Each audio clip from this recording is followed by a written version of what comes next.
Hey y'all, I'm Shriya representing NIB, that is Natural is Beautiful NGO, and this time NIB has collaborated with another NGO called CHOW, which works for the rehabilitation of the acid attack survivors and give them a new life. In the next few minutes, you're going to watch me interview acid attack survivors, and trust me, they're going to make you realize that life is way lot pretty no matter what the circumstances, and happiness is a choice which we can make no matter what the hardships. So here we go. सबसे पहले आप सभी को अपना नाम बताइए। अंशु, आपसे शुरू करते हैं। आपके बारे में थोड़ा कुछ हमें बताइए। Okay, good evening everyone. मेरा नाम अंशु है और मैं सिरोज हैंगआउट लखनऊ चैप्टर पे काम करती हूँ। और मेरे ऊपर 2014 में एसिड अटैक हुआ था और उस टाइम पे मैं 15 साल की थी और कम एज में ही मेरे ऊपर एसिड अटैक हुआ था। और 2015 से ही मैं छा फाउंडेशन के साथ काम करती हूँ और मैं मतलब छा फाउंडेशन की एक छोटी सी मेंबर हूँ जिसमें मैं रिच आउट टीम के साथ मैं काम करती हूँ।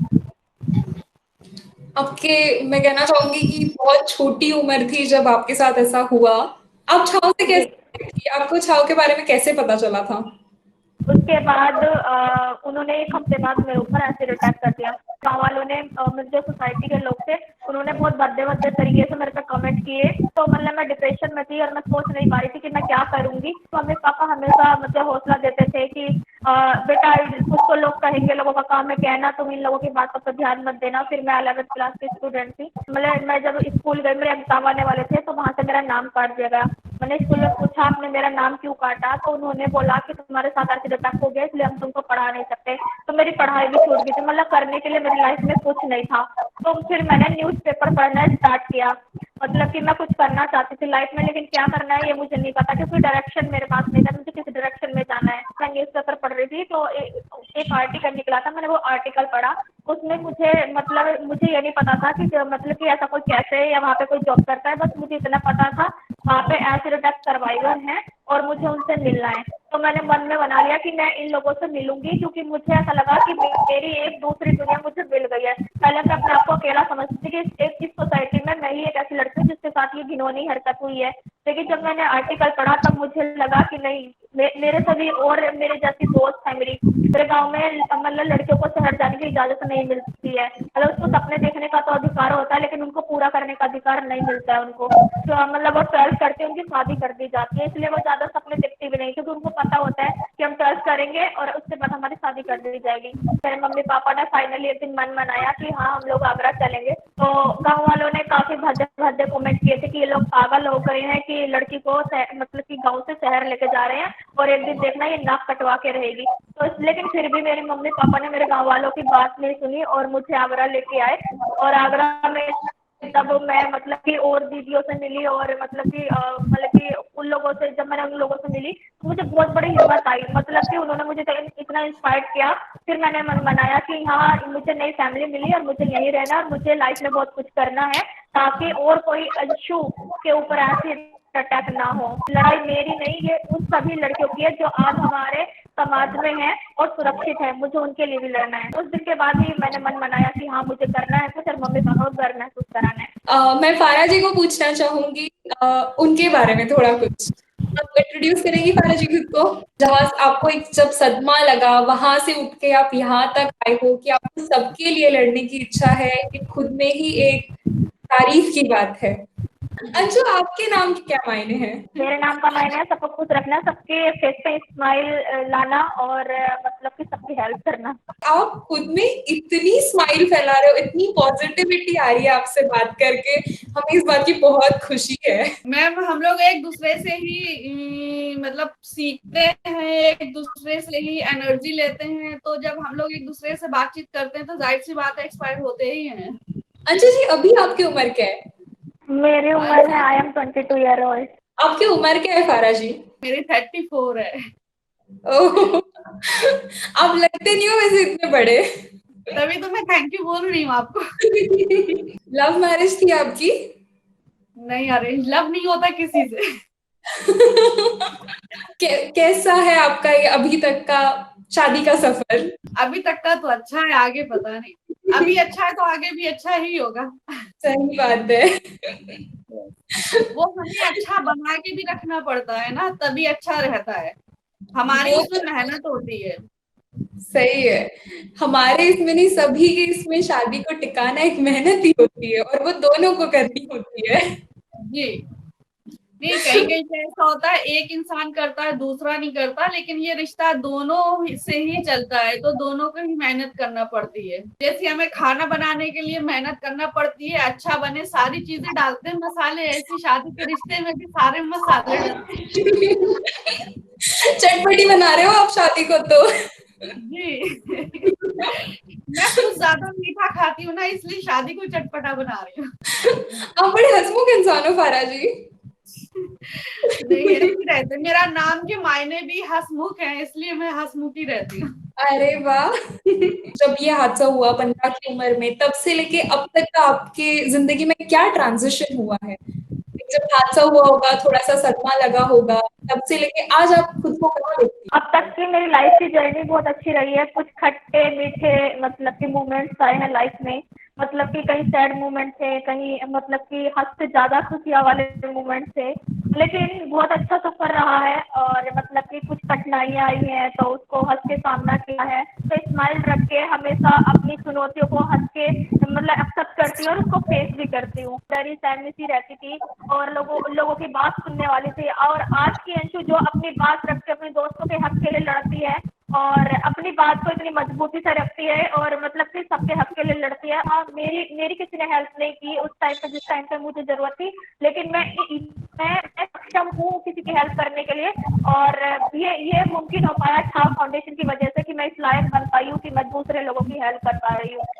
कोई तब तक फारा जी से पूछते हैं, आप सक्सेस को कैसे डिफाइन करेंगी? आप क्या चाहती हैं अपनी जिंदगी से? मुझे एम्ब्रॉयडरी का जो बिजनेस है मेरा, उसमें सक्सेस होने का काफी मन है, और मैं उसी को लेके मतलब आगे अपना करियर देखती हूँ। और मुझे जो ओल्ड लेडी होती हैं उनकी हेल्प करना बहुत अच्छा लगता है। जब कोई भी परेशान इंसान दिखता है तो मैं अपनी तरफ से जितना भी कर सकती हूँ हेल्प करने की कोशिश करती हूँ। अच्छा लगता है उनकी बात सुन के, उनसे बात करके, क्योंकि उनका दर्द समझने वाला कोई नहीं होता है। तो आपको ऐसे लोगों से इमोशनली कनेक्ट होना पसंद है, स्पेशली ओल्ड लोगों से। आपने कुछ एम्ब्रॉयडरी बिजनेस में शुरू किया है? क्योंकि कोई और देखने वाला नहीं था। तो आप अभी फिर से शुरू करना चाहती है? हाँ, बस मैंने सोचा था स्टार्ट करने के लिए, तो कोरोना ने तबाही मचा दी। हम आपको शुभकामनाएं देते हैं पहले से ही, आपका बिजनेस शुरू होने से पहले ही, कि वो एक बहुत अच्छा सक्सेसफुल बिजनेस हो। जी बिल्कुल, आप सबकी दुआएं साथ हैं तो जरूर होगा। फारा जी, मैं आपसे पूछना चाहूंगी, आप कहाँ रह रही है? मैं अभी लखनऊ में रह रही हूँ, लखनऊ शिरोज हैंग आउट में वर्क करती हूँ, जो कैफे है लखनऊ में। ये लॉकडाउन कैसा रहा है आपके लिए? देखिए, ऐसा है कि ये इंसानों ने लॉकडाउन को बना दिया कि जेल है, घर में बैठ गए हैं, टाइम नहीं कट रहा है, काम नहीं करने को मिल रहा है। तो मेन चीज क्या है कि हमें अपनी चीजों को समझना आना चाहिए। जो हमें एक टाइम मिला था वो वक्त बहुत बुरा था, क्योंकि वो सारी दुनिया इसमें बहुत मतलब नुकसान हुआ है, लेकिन एक तरह से वो वक्त अच्छा भी रहा है, इसलिए कि हम उस टाइम में अपनों को टाइम दे पाए हैं, अपनों सही को है। जान पाए हैं। लेकिन ये टाइम ऐसा था कि सब लोग अपने बुजुर्गों को, अपनी फैमिली को अच्छे से टाइम दे पाए, समझ पाए। तो इस तरह से मेरी तो मार्च में ही शादी हुई थी, तो शादी होते ही फिर मेरे स्टोन का ऑपरेशन हुआ, और उसके बाद लॉकडाउन हो गया, तो फिर हम लोग घर पे ही कैद हो गए। मतलब हमारा जो घूमने का टाइम था वो घर पे ही रहा। और काफी मजा भी आया, क्योंकि लॉकडाउन में नई नई चीजें निकल के आई। तो अब सब लोग अपने अपने घर पे थे, सब लोग अलग अलग स्टेट में थे, तो फिर ऑनलाइन क्लास चल रही है, ऑनलाइन मीटिंग हो रही है, और हम लोग लाइव आ रहे हैं, तो इन सब में बड़ा मजा भी आया। फिर मैंने इस बीच में खूब कुकिंग करी, मैंने रोज यूट्यूब पे कुछ ना कुछ सर्च मार के देख के और नई डिश तैयार करती थी। तो इस तरह से मतलब अच्छा भी लगा, और थोड़ी सी सेफ्टी रखना थी, तो इसलिए घर पे ही रहे। और आपके लिए तो ये एकदम मजेदार बात होगी ना, आपका शादी का सफर ही अभी शुरू हुआ है, आप दोनों घर में लॉक्ड हैं, एक दूसरे को पहचानने का मौका मिल रहा है, साथ में वक्त बिताने का मौका मिल रहा है। जी, मैम वो वाला हो गया था हाल। हम तुम एक कमरे में बंद हो और चाबी खो जाए। अंशु जी, आपने क्या किया ये लॉकडाउन में? कैसा रहा आपके लिए लॉकडाउन? लॉकडाउन एक ऐसा बन के आया जिसमें मैंने पूरी तरीके से अपनी फैमिली को मतलब टाइम टाइम दिया, अपना उनके साथ टाइम स्पेंड किया। मेरे घर मतलब मेरी जो मम्मी है उनको स्मार्टफोन चलाना नहीं आता था, तो उस बीच में मैंने उनको फ़ोन चलाना सिखाया।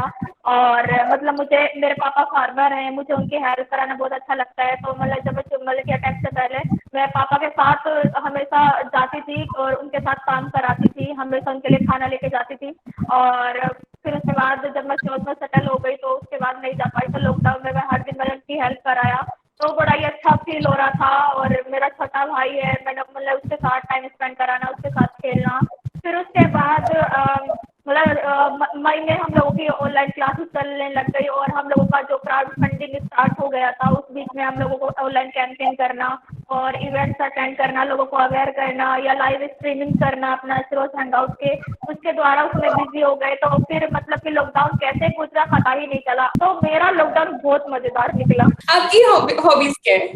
मेरी हॉबीज, मुझे अकेले में बैठना बहुत अच्छा लगता है, या फिर पार्क हो वहां पे काफी सारे फ्लावर्स हो उनके साथ बैठना, उन्हें देखना, उनके साथ पिक्स क्लिक करना मुझे बहुत अच्छा लगता है। और ठंडी में मुझे जो है आग के पास बैठना बहुत अच्छा लगता है। और मुझे रोज नया कुछ ना कुछ मतलब डिश बनाना मुझे बहुत अच्छा लगता है। खुद खाना कम अच्छा लगता है, सबको खिलाना ज्यादा अच्छा लगता है। हमें कब खिला रहे हैं आप? जब भी आप लखनऊ आएंगे हम पक्का खिलाएंगे आपको। चलेगा चलेगा। आपने किसे मिस किया ये लॉकडाउन? मैंने अपने कमरे को मिस किया था लॉकडाउन में। तो मैं घर में मुझे मतलब मैं हॉस्टल में पहले रहती थी, लेकिन मुझे शैतानियाँ करना अच्छा लगता है, मुझे मस्ती करना अच्छा लगता है। मुझे फुल साउंड में, जब मैं अकेली होती हूँ घर में, मुझे फुल साउंड में गाने बजाना और फिर उसमें मतलब कि अकेले काम करना और अपने आप में ही मस्त रहना, ये सब मुझे पसंद। तो फिर मैंने मतलब मैंने रेंट पे घर लिया और उसके बाद मतलब मैंने वो सारे मस्ती किया। और मतलब कि मुझे लिखना बहुत पसंद है, तो मतलब मेरा वो कमरा है, तो वहाँ पे मैं मतलब कि बैठ के मुझे जब मैं बैठती हूँ तो मुझे अकेले में बहुत अच्छे अच्छे थॉट्स आते हैं, मैं लिखती हूँ। तो इसलिए घर में मैंने किसी और को मिस नहीं किया, पर मैंने अपने कमरे को जरूर मिस किया। आप खुद में ऐसे खुश रहना जानती है ना? हाँ, मुझे मतलब कि कोई बात भी नहीं करेगा ना, तब भी मैं अकेले में खुश रह लूंगी। आप किताबें या मूवीज देखती है, किताबें पढ़ती है? मेरी मैम इस साल में ओनली 20% विजन है, तो इसलिए मैं जल्दी कम पढ़ती हूँ। मतलब कुछ अच्छा लग गया तो पढ़ लिया, वरना नहीं। और मतलब मूवीज? मुझे बहुत शौक है पढ़ने का, और जब मेरे ऊपर अटैक नहीं हुआ था तब भी मैं मतलब पूरी पूरी रात बैठ के पढ़ती थी। लेकिन अब आई की प्रॉब्लम की वजह से मैं ज्यादा आई पे लोड नहीं डाल सकती हूँ, तो इसलिए नहीं पढ़ पाती हूँ। आप क्या देखती है अंशु? मैं यही सोचती हूँ कि क्या मैं कभी ऐसी एक्टिंग कर पाऊंगी। बहुत खूब। मतलब आपको वो सब भी करने की इच्छा है, एक्टिंग भी करने की इच्छा है? काफी अच्छा मेरे तरफ से जाता है, मैं एक्टिंग कर लेती हूँ मतलब कि। और किसी की मिमिक्री करनी हो तो मैं अच्छे से कर लेती हूँ। मुझे कॉमेडी करना अच्छा लगता है, अगर कोई सैड मतलब कोई रोता हुआ इंसान हो तो मैं उसको हंसा सकती हूँ बहुत अच्छे से। तो इस तरीके से मतलब मल्टी टैलेंटेड हूँ मैं। मुझे दिख रहा है मल्टी टैलेंटेड, ऐसे बहुत सारी हॉबीज लेके ऐसे पूरा एनर्जी बॉम्ब हो आप। अंशु, आपको क्या पसंद है? आपने कहा आपको लिखना पसंद है, डांस पसंद है, और क्या करती है आप? के बारे में पूछा था, मैं हॉबीज के बारे में बताती हूँ। तो मेरी हर दिन हॉबीज बदलती रहती हैं। जब मैं स्कूल जाती थी साइकिल से, तो मैं बहुत सारे बच्चों को रास्ते में देखती थी, तो वो भीख मांगते थे। तो मैं साइकिल रोक के उनसे पूछती थी कि बेटा आप लोग भीख क्यों मांग रहे हैं, आपको पढ़ना अच्छा नहीं लगता? तो वो हमेशा मुझसे यही बोलते थे कि दीदी पढ़ना तो चाहते हैं, लेकिन अगर हम पढ़ेंगे तो अगर हम भीख नहीं मांगेंगे तो हमारा घर नहीं चल पाएगा, और मतलब हम लोगों के पास इतना पैसा नहीं है कि हम लोग अपनी पढ़ाई कंटिन्यू कर पाए और अपना घर चला पाए। तो मैंने तब से ठाना हुआ था कि जब मैं मतलब कि अपने पैरों पर खड़ी हो जाऊंगी और मेरी ग्रेजुएशन या मतलब कि जो मेरी पढ़ाई है वो कंप्लीट हो जाएगी, तो मैं मतलब कि अपने आप से एक स्कूल खोलूंगी और उसमें मतलब कि उन बच्चों को फ्री ऑफ कॉस्ट एजुकेशन दिलाऊंगी, ताकि वो लोग भी अपनी लाइफ में कुछ बन पाए और मतलब कि वो अपने मम्मी पापा को गर्व महसूस करा सकें। की हॉबीज है कि मैं एक मोटिवेशनल स्पीकर बनूं आने वाले टाइम में और सोशल एक्टिविस्ट बन पाऊँ अच्छे से, ताकि मैं लोगों की हेल्प कर पाऊँ, क्योंकि मेरी हेल्प तो छाव फाउंडेशन ने कर दी, लेकिन अभी भी बहुत सारे ऐसे लोग हैं जिनको मदद की जरूरत है और उनके लिए मदद के हाथ आगे नहीं आते हैं। तो मैं चाहती हूँ कि आने वाले टाइम में एक हाथ मेरा भी हो जो उनके मदद के लिए बढ़े। आप अपनी जिंदगी में किसे मानते हैं? मैं मेरी इंस्पिरेशन मेरे मम्मी पापा है और हमेशा वही रहेंगे। मैं उनसे सबसे पहले इंस्पायर होती हूँ। बाकी मैं हर एक उस इंसान से इंस्पायर होती हूँ जिसने मुझे हर एक कदम पे साथ दिया। जैसे कि अभी आप मेरे से बात कर रहे हो अच्छे से, तो मैं आपसे आपकी बहुत सारी बातों से इंस्पायर्ड हुई हूँ। आपने बहुत अच्छे मोमेंट्स के बारे में मुझसे पूछा और मैंने रियलाइज किया कि हाँ ये सब भी मैंने किया। तो और आपने बहुत अच्छे ऐसा नहीं है कि मैं नहीं आपको बताया, आपने भी बहुत सारी बातें मेरे लिए कही, तो मैं उससे भी इंस्पायर्ड। मैं हर एक उस इंसान से इंस्पायर्ड होती हूँ जो मेरे लिए अच्छा करता है, जो मुझे सपोर्ट करता है और जो मुझे आगे बढ़ाने के लिए कोशिश करता है और जो मेरे एम पे मुझे मतलब पिंच करता है कि अंशु तुम्हें वहां पहुंचना है और ये तुम्हारा मतलब कि एम है और तुमको वहां पहुंच के रहना है चाहे कुछ भी हो। तो मैं हर एक उस इंसान से इंस्पायर्ड होती हूँ। आपने बहुत अच्छी बात कही है अंशु, और थैंक यू मेरी तारीफ करने के लिए, मुझे वो भी बहुत अच्छा लगा। आपको छाव के बारे में क्या लगता है?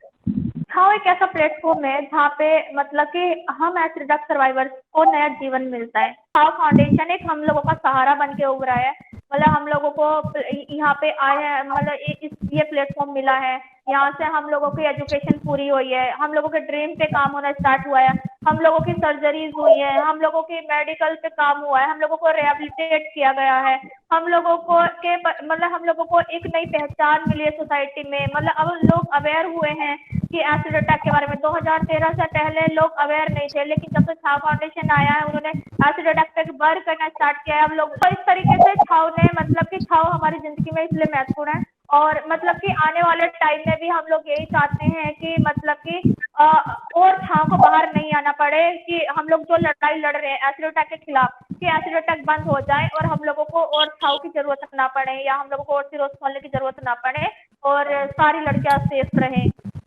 आपको छाव के बारे में क्या लगता है? शिरोज में जितनी भी गर्ल्स काम करती हैं वो सब लोग अपनी फैमिली को सपोर्ट करती हैं या जिसकी भी वो हेल्प करना चाहती हैं उसकी हेल्प कर सकती हैं।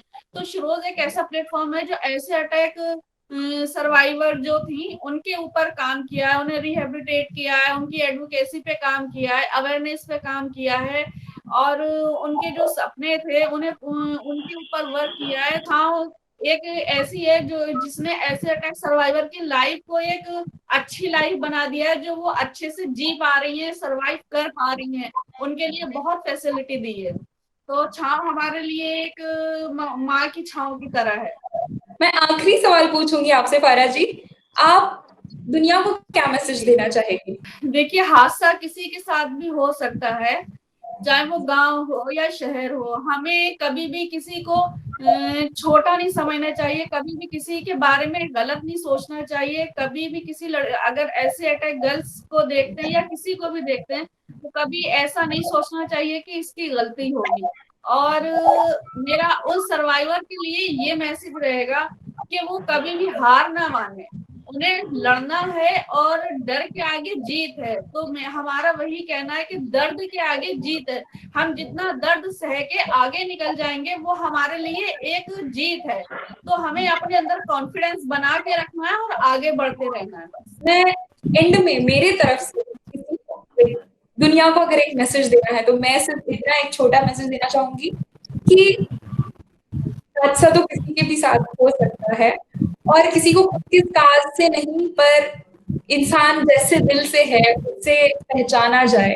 तो सब हर कोई अपनी चीजों में खूबसूरत है और उसको वैसे ही उनका आदर करना चाहिए, उनको सम्मान करना चाहिए। So thank you all for connecting, हमें आपसे बात करके बहुत अच्छा लगा। Thank you so much. Thank you. Thank you.